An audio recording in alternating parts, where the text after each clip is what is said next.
What if Egypt's greatest master wasn't Egyptian? What if everything you've been told about Thoth was only a fragment, carefully chosen? Why does he appear across civilizations separated by millennia? Why do his teachings endure, even when his temples fall? And why is he returning now? This video won't hand you easy answers. It will reveal 7 fragments of an ancient riddle, and in the end, a final piece that changes everything. But be warned, this origin is not found in books. It only reveals itself to those who listen with the soul.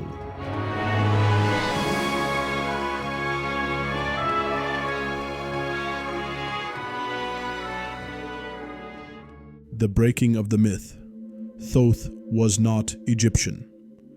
Before we lift the first veil, an initiatory reminder: if this video found you, it was not by chance. Like and subscribe now. This is not just engagement, it's a vibrational act. You're teaching the algorithm and the universe that you seek more messages like this.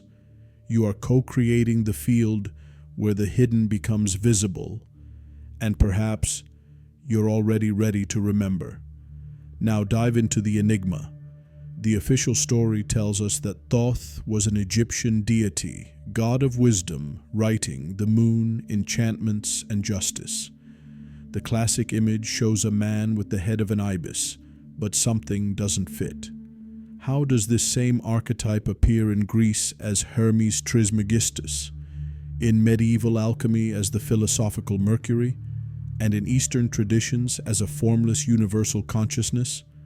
Archaeology offers no answers, but the silence between ages speaks. Thoth did not originate in Egypt. Egypt merely translated him as a wave translates the ocean without ever containing its totality. What was called a god may in truth be a consciousness, something that takes different forms to guide civilizations through different times.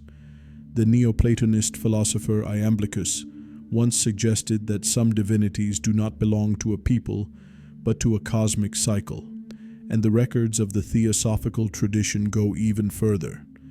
Helena Blavatsky and Edgar Cayce claimed Thoth predates Egypt, predates history itself.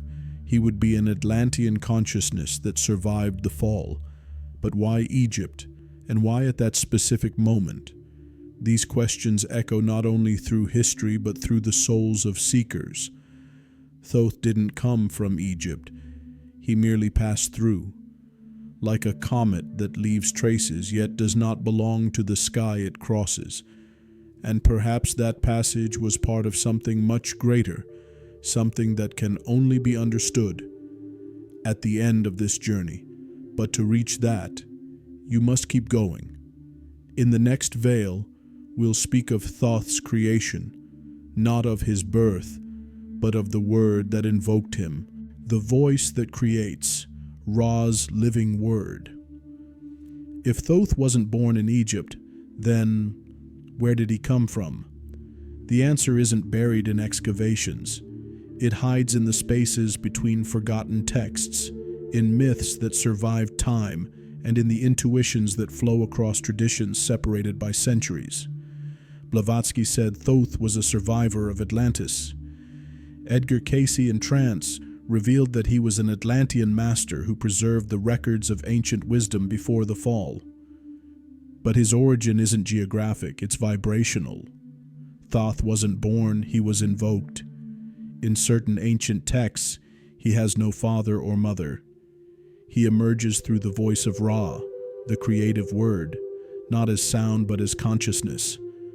Thoth is the word made mind, a field of intelligence that manifests where chaos threatens to swallow harmony. And that's why he appears, again and again, where great transitions unfold, as if guarding the thresholds between worlds. In Egyptian cosmology, he is not merely the scribe of the gods. He is the one who emerges from nothing with a mission: to record, to balance, to restore. In the Atlantean tradition, according to Cayce, He was the spiritual architect of the Great Pyramid. In Greece, Hermes Trismegistus. In every age he takes a form, but always serves the same purpose: to guard the essential knowledge of spirit's fall into matter, and to remind us that everything begins with thought. Hermeticism declares, the all is mind, and Thoth is the embodiment of that principle. If the universe is mental, then to create is to think, and to think is to bring order to chaos. That's why Thoth wasn't born in time.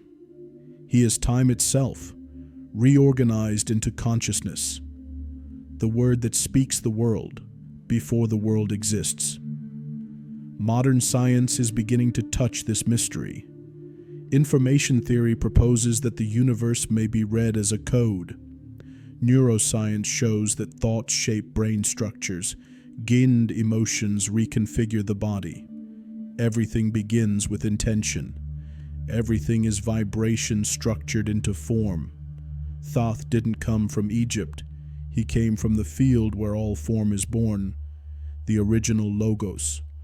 Now that you know where he came from, it's time to understand why he is the master of the night and why his teachings almost always arrive in silence. Thoth and the night, silent knowledge.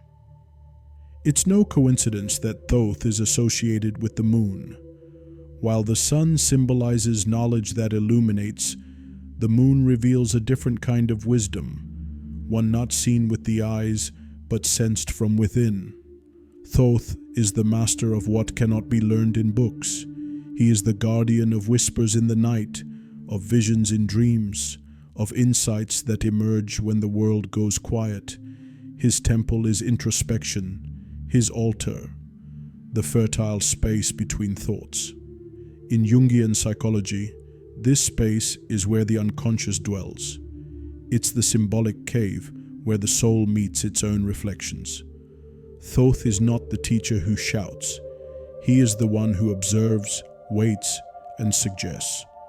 The answer doesn't arrive when you ask, but when you fall silent. That's why his wisdom is not doctrine. It's revelation. Modern science studies this under another name, insight states. During silence, the brain shifts into slower rhythms, alpha and theta waves. It's within these frequencies that the mind connects patterns, associates symbols, and perceives beyond logic. It's where the conscious meets the symbolic, where reason bows to intuition, where Thoth whispers. In ancient myths, he appears at night, during moments of crisis or imbalance, never as a warrior, but as a mediator. His power doesn't lie in force, but in clarity. Like a full moon over a stormy sea, he brings stillness, not by commanding, but by reflecting. This is true spiritual mastery, to let truth rise within another rather than impose it. Have you ever felt that? A knowing that rises from silence? An intuition that comes before the thought? Thoth dwells in that space. He does not intrude. He waits for you to become present enough to hear, because true wisdom is not received, it's recognized.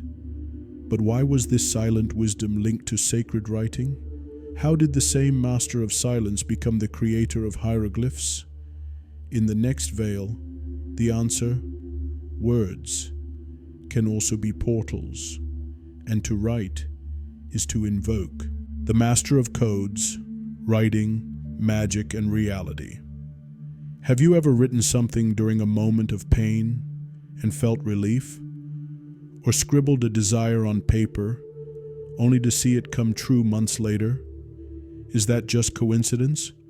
Or does writing carry a force that crosses the visible world? Thoth did not create writing to record. He created it to invoke, to seal frequencies into matter. In the Egyptian tradition, hieroglyphs weren't mere letters. They were enchantments. Each symbol carried shape, sound, intention, and energy, as if the act of writing allowed the priest to fuse worlds, the unseen with the seen, the spiritual with the physical. Writing was a ritual act, magic encoded in lines. Today, science inches toward this understanding without even knowing it. Neuroscience research shows that handwriting activates brain areas linked to memory, emotion, and decision-making. Writing doesn't just organize thought, it transforms how we feel. Psychology now uses therapeutic writing as a tool for healing, and studies on the externalization effect reveal that writing something down reduces its emotional weight. In other words, what Thoth once expressed through symbols, we now measure through scans. How many times have you said, "I just need to write it down"? How many times has writing helped you understand what words couldn't express? That's not just expression, it's materialization. It's the mind becoming form. It's Hermetic mentalism happening in real time. The word as a bridge. Thoth is the master of that bridge. He knew that words do not describe the world, they shape it. That repeating a belief strengthens its structure in the vibrational field. That a name holds energy.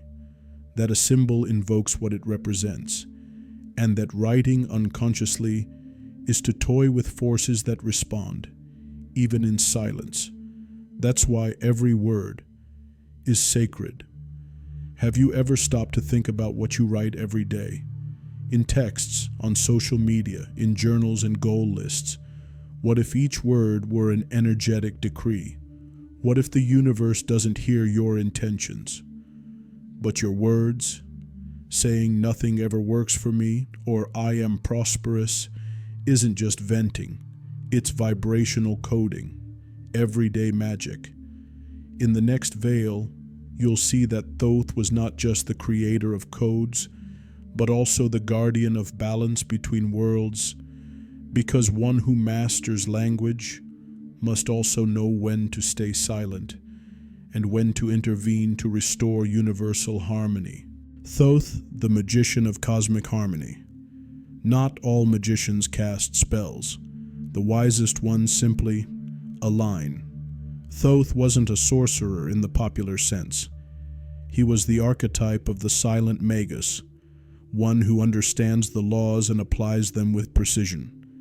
When the gods disagreed, he restored order. When the worlds fell out of balance, he mediated the poles. Thoth was the still center in the midst of spinning chaos. His magic was geometry in motion, measuring time, lunar cycles, stellar movements. Wasn't just science, it was cosmic symphony. The calendar he designed didn't mark dates, it marked rhythms of consciousness. Precision was a prayer, every calculation an invocation of balance. Thoth used numbers like mantras. Today we call this coherence. Neuroscience now shows that balanced emotions generate cardiac coherence, which influences the body's electromagnetic field and even the surrounding environment. Studies on resonance show that even group frequencies can be modulated by harmonic vibrations. What Thoth once taught through symbols, we now measure through frequencies.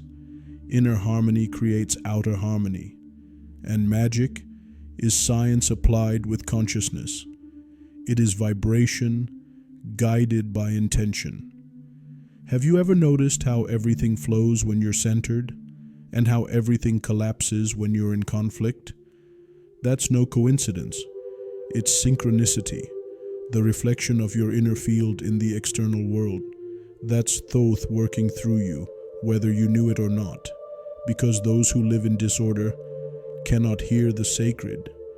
This is why his teaching goes beyond theory. It demands practice.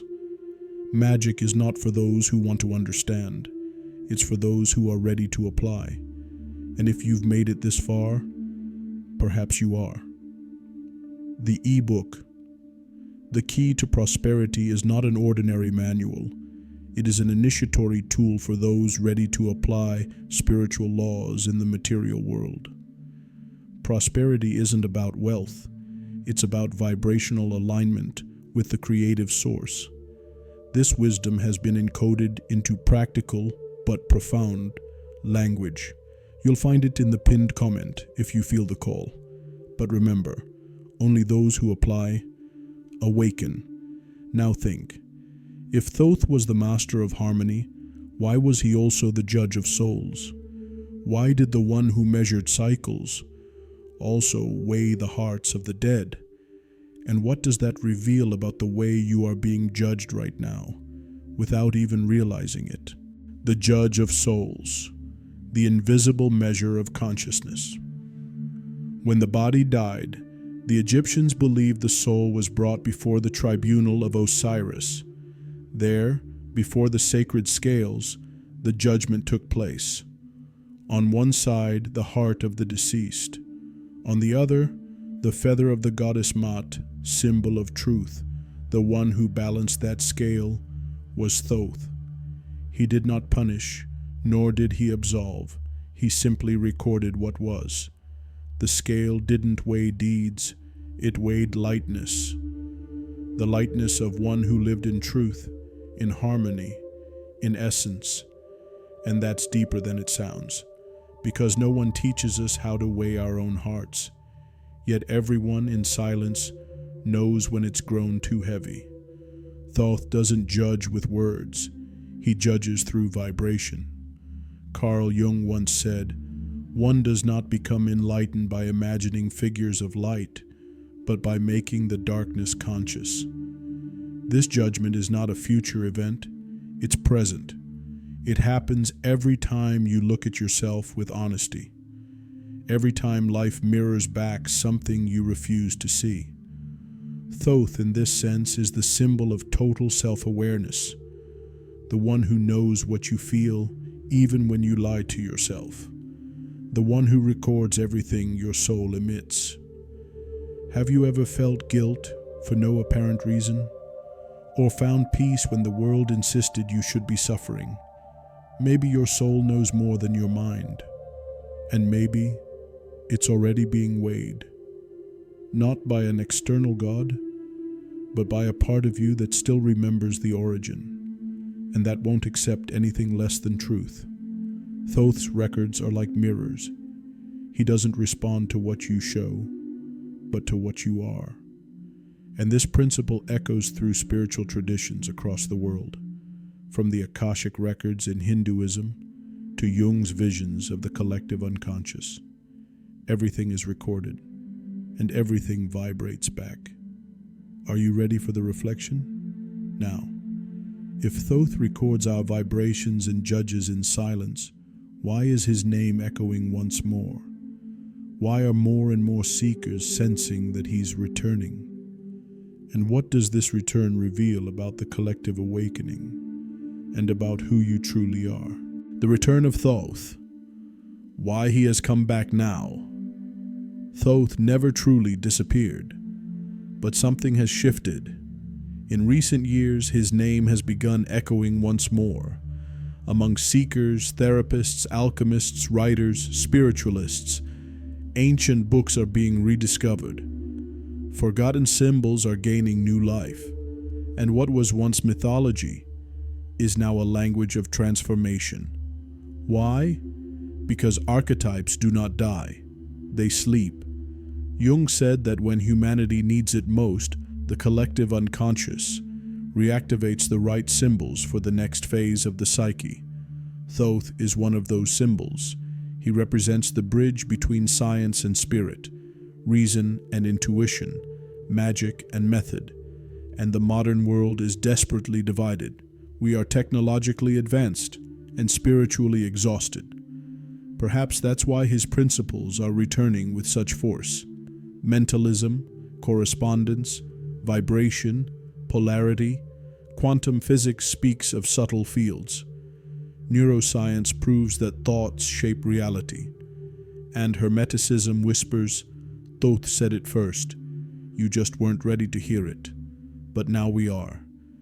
People all over the world are leaving dogmas behind and seeking meaning.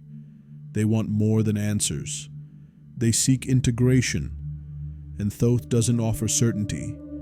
He offers codes, maps of consciousness, symbolic threads connecting the unseen to the seen. Have you felt it? That inner pull that isn't hunger or longing, but a search, that desire to remember something you never learned, yet somehow always knew. Thoth is the archetype of that calling, not as an entity, but as a frequency. He hasn't just returned now, you are the one who has begun to listen. But all of this leads to the most important question of all. If he didn't come from Egypt, if he's not a historical god, if he appears across cultures and teachings, then what or who is Thoth really? And why, if you've come this far, might he be closer than you think? The mystery that was never Egyptian. Now you know what most people never do, that Thoth was not born in Egypt, that his form is just a garment, and that his teachings move through cultures like an echo of something deeper. But one final revelation remains. Thoth is not a figure. Thoth is a state of consciousness. He is the point where reason and intuition meet, where word and silence balance, where knowledge is not possession, but presence. Thoth is the living symbol of those who remember what was never spoken, of those who feel that true wisdom is recognition. That's why he appears to some and remains invisible to others. The question isn't who was Thoth, but rather, what awakens within you when you hear his name? If it intrigues you, pulls you, touches you, it's because it resonates within. You didn't find him, you remembered him. Because this intelligence lies dormant in every sincere seeker. Thoth is the mirror of the mind that has become a temple. And if he's not a historical figure, but a living archetype, then Egypt was only a portal, just as Atlantis was before. And now, it could be you. Yes, you. Because if you've made it this far, it's not because you heard about Thoth. It's because you felt something was being remembered. But remember, this truth cannot live in theory alone. It demands practice. That's why the next step isn't here. It's in you, in what you'll do with what you've received, in what you'll live from this moment on. Because knowing is not the end, it's the beginning. In the final veil, the mystery was never about Thoth. It was always about you. And now that it has been revealed, the journey has only just begun. The name that can only be remembered. You've crossed 7 veils, and in the end discovered that the mystery was never truly about Thoth, but about what he awakens within you. This is not about an ancient deity, but a living intelligence that manifests wherever true seeking exists. Egypt was a portal. You are another. The laws he revealed are carved in stone, but also in your emotions, your thoughts, your life cycles. And maybe that's why you arrived here. Because some part of you already knew, already felt, already remembered. Thoth did not return. You are the one who awakened. But remember, to remember is not enough. You must live what you recognize. So if something inside you was stirred by this journey, like this video, subscribe to the channel, and share it with someone who also feels they're not here to repeat history, but to rewrite it. In the comments write, "I remember Thoth." Let that be your symbolic seal, your silent affirmation that the archetype has awakened, that the code has been activated, and that your mind is ready for what comes next. If you feel called to apply these principles in your material reality, access the ebook, The Key to Prosperity, in the pinned comment. It's not a technical guide, it's an initiatory map, a way to use vibration as a tool for conscious creation. But be warned, it only works for those ready to leave survival mode and step into creation mode. The choice is yours.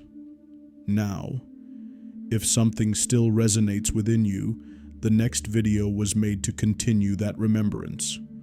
Watch.